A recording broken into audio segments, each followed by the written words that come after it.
vous avez l'impression que le marché sait où sont vos stops et qu'il fait exprès de venir vous sortir juste avant de partir dans le bon sens. Vous vous demandez comment c'est possible de perdre alors que vous saviez ce que le marché allait faire.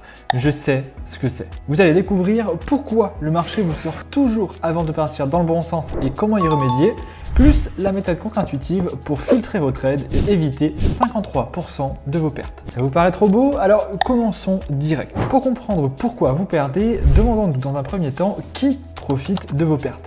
La réponse est plutôt simple, les market makers. Il y a 6 trillions de dollars échangés tous les jours sur le Forex. Alors vous vous doutez bien que vos 1000, 10 000 ou même 100 000 euros n'influent absolument pas.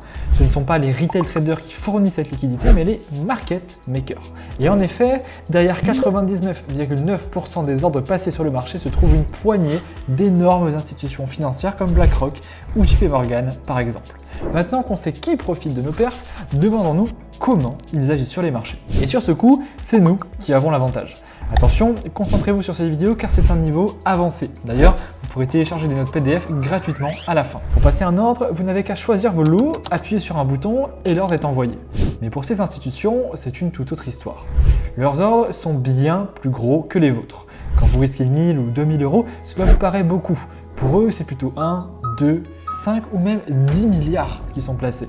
Et c'est là qu'ils font face à un problème. Le marché est à somme nulle. Donc, si vous achetez pour 2000 euros d'euros USD, il faut que quelqu'un d'autre vende pour 2000 euros d'euros USD au même prix. Pas trop difficile pour 2000 euros, mais maintenant imaginez pour 10 milliards. S'ils veulent acheter pour 10 milliards d'euros USD, il faut trouver pour 10 milliards de vendeurs. C'est ce qu'on appelle la liquidité, c'est l'essence des marchés financiers. Et c'est là qu'on a l'avantage. Une fois habitués, leurs empreintes sur les marchés deviennent flagrantes et surtout répétitives. Sans liquidité, le marché ne bouge pas et les market makers ne font pas de profit. Pour vous donner une idée, en 2016, JP Morgan a réalisé en moyenne 80 millions de dollars de revenus par jour, soit 21 milliards de dollars en une seule année.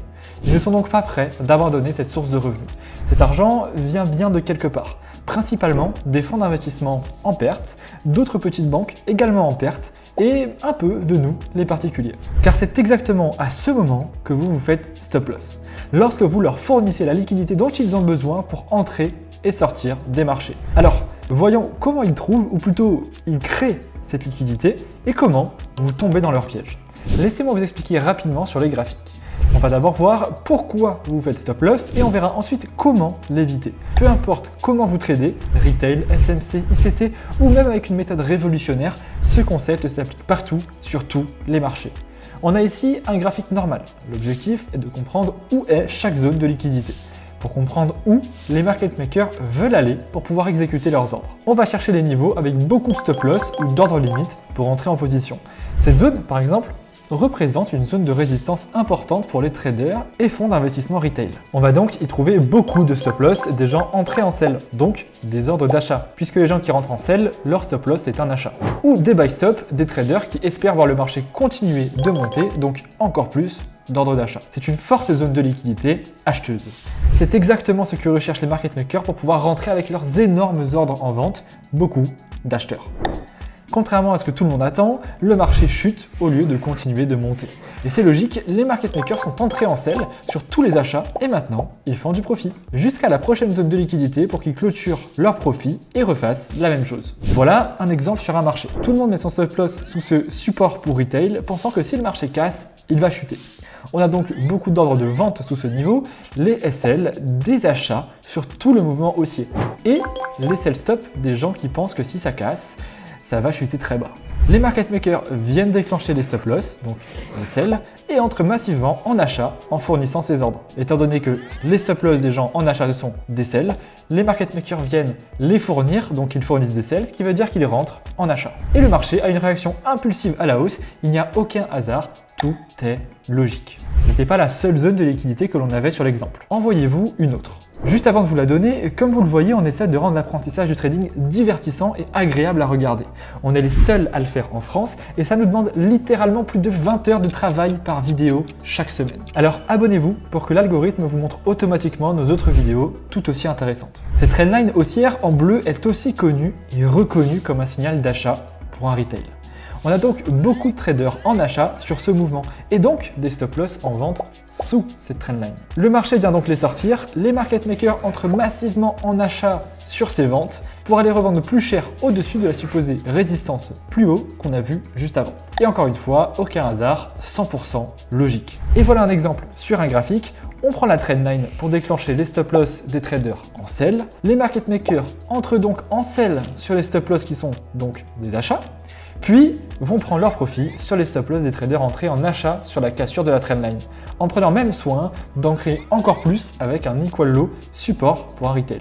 Ils viennent de faire exactement l'inverse de ce que tout le monde aurait pu s'attendre à voir. Donc, lorsque les market makers veulent entrer massivement en vente, ils vont créer des setups de vente pour les retails, car leurs stop-loss seront des achats. Soit exactement ce dont les market makers ont besoin pour entrer massivement en vente. Sur cet exemple, en M5 de GBP USD par exemple, une fois cette logique en tête, on voit clairement ce qu'il se passe. Le marché va d'une zone de forte liquidité à une autre, tout en créant d'autres plus petites sur le marché. Ils viennent déclencher les buy stops tout en haut pour ensuite aller chercher les sell stops tout en bas. Et entre les deux, ils font la même chose dans le range pour prendre des profits sur tout le chemin. Ok, vous avez compris comment fonctionne réellement le marché et que la liquidité est sa raison d'être. Maintenant, voyons comment l'appliquer à votre trading pour, dans un premier temps, éviter les pertes et dans un second temps, augmenter vos gains. Votre premier travail va être de vous faire des règles.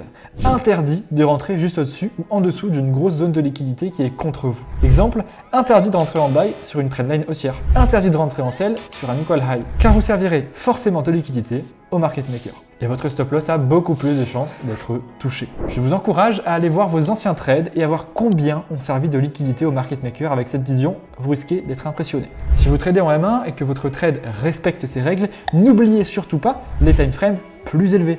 Passez en M15 par exemple et vérifiez si vous n'êtes pas non plus en train de prendre un trade au-dessus ou en dessous d'une liquidité importante pour les market makers dans ces time frames. Par exemple, cette zone en M1 paraît intéressante pour un buy.